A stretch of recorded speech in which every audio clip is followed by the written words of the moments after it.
Napatalon ang ilang pasahero mula sa sinasakyan nilang jeep ng ma-hold up ito sa Commonwealth Avenue, Quezon City. Patay ang isang babaeng pasahero habang sugatan ng 5 iba pa. Ang suspect umamin sa krimen. Balita ang hatid ni James Agustin. Nawala ng malay ang isang babaeng pasahero habang sugatan ng 5 iba pa. Tumalon sila mula sa sinasakyang papasaherong jeep matapos itong ma-hold up sa Commonwealth Avenue, Quezon City bandang alas 9:30 kagabi. Naisugod pa ang 29 anyos sa babae sa ospital pero dineklarang dead on arrival. Kwento ng jeepney driver, galing siyang Lagrot patungong Cubao nang hold upin sila ng isang lalaki na sumakay sa area ng Don Fabian.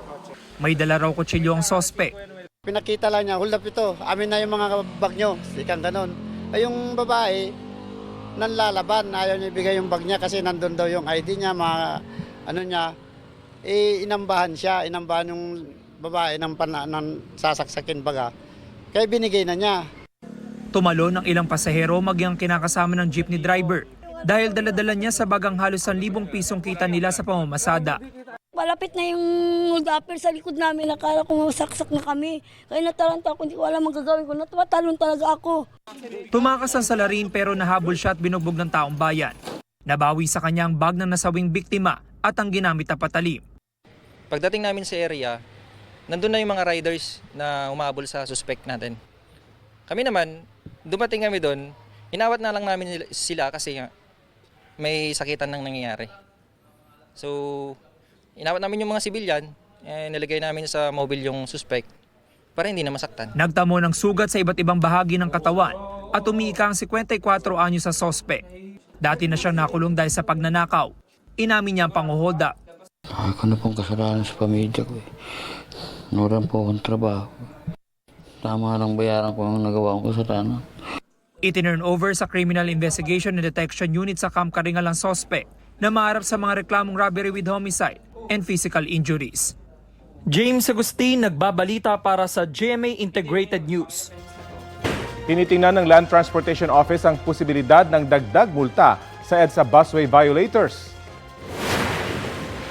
We will continue to dialogue kung ang penalty masyadong maliit, baka kailangan taasan, no?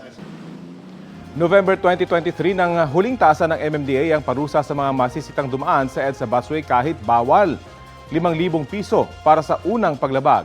Sa second offense, 10,000 piso kasama ang isang buwan na suspensyon ng lisensya at pagsailalim sa road safety seminar. 20,000 piso ang multa at suspensyon din ng lisensya kapag third offense. At kung aabot sa fourth offense, 30,000 piso na. Irerekomenda rin sa LTO na tanggalan ng lisensya ang driver. Gumuho ang bahagi ng highway sa Balatan, Camarines Sur kasunod po ng patuloy na pag-ulan doon. Dahil dyan, hindi madaanan ng malalaking sasakyan ang bahagi ng highway sa barangay Kabanbanan. Shear line ang nagpapaulan ngayon sa probinsya. Asahan pa rin ngayong araw ang malalakas hanggang sa matitinding ulan sa Camarines Sur maging sa Quezon Province, Camarines Norte, Catanduanes at Albay ayon sa Pag-asa. Katamtaman hanggang malalakas na ulan naman ang mararanasan sa Laguna, Oriental Mindoro, Marinduque, Romblon, Sorsogon, Masbate, Northern Samar at Eastern Samar. Mataas po ang banta ng baha at landslide sa mga nasabing lugar kaya maghanda at maging alerto. Uulanin din ang ilang panig ng Northern at Southern Luzon, Visayas at Mindanao. Base po yan sa rainfall forecast ng Metro Weather. Posible rin po ang ulan dito sa Metro Manila, lalo na mamayang gabi. Mahigit 40 kilo ng marijuana na ibabagsak daw sana sa University Belt ang nasabat sa Maynila.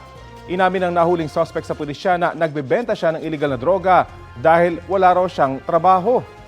Balitang hatid ni Jomar Presto, exclusive. Positive ba? Ganito karaming marijuana ang natuklasan ng mga otoridad sa isang bahay sa Sampaloc, Maynila. Isang sako. Dami naman yan. Kasunod ito ng drug buy-bust operation ng mga tauhan ng Sampaloc Police Station laban sa 40 anyos na suspect na si alias Ramil. Ayon sa pulisya, ang mga nasabing droga ay ibinabagsak ng suspect sa paligid ng University Belt. Yung kanyang mga parokyano ay mga estudyante along University Belt. More or less 2 months yung aming pag-surveillance, validation, and then eventually nag-lead sa kanyang arrest. Ayon sa Station Drug Enforcement Unit nito, isang confidential informant ang nagtimbre kaugnay sa pinagtataguan ng mga droga. Gamit ang 10,000 pesos na budal money, nagpanggap na buyer ang isang pulis. Kumagat sa pain ng sospek na nagresulta sa kanyang pagkakahuli. Nakuha sa operasyon ang aabot sa 44 na kilo ng pinatuyong dahon ng marijuana na nagkakahalaga ng halos 5.3 million pesos. Yung packaging niya, yun yung packaging usually na galing sa North. Inaalam pa namin kung paano napupunta dito, either private or binagay sa bus. Nakalagay siya sa sako na parang feeds ang disguise niya. Napagalaman naman na labas-masok na sa kulungan ng sospek dahil sa kasong may kinalaman sa illegal na droga at kalalaya lang noong Nobyembre ng nakaraang taon. Tumanggi siya magbigay ng pahayag sa harap ng media pero sabi niya sa pulis, Ang kanyang rason ay wala silang ibang hanap buhay. At ito yung nakikita nilang madaling magkaroon ng pera upang masustain nila yung kanilang pangangailangan. Sinampahan na siya ng kasong paglabag sa Section 5 at Section 11 ng Comprehensive Dangerous Drugs Act of 2002.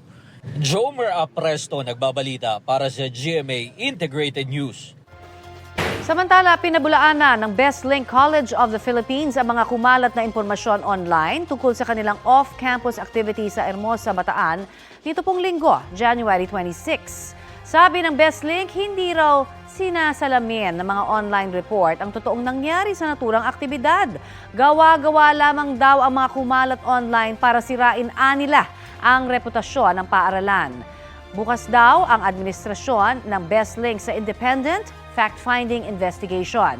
Bagaman may mga hindi raw inaasahang pangyayari, inaalam na ng eskwelahan kung ano ang pinagmulan ng hindi pagkakaintindihan. Humingi rin ang paumanhin ang BestLink sa mga estudyante, kanilang mga magulang, pati na sa ilang residente sa Hermosa kaugnay sa insidente. Naging viral po ang hinaing ng ilang estudyante at magulang dahil sa paglalakad umano ng mga mag-aaral ng ilang kilometro sa madilim na highway.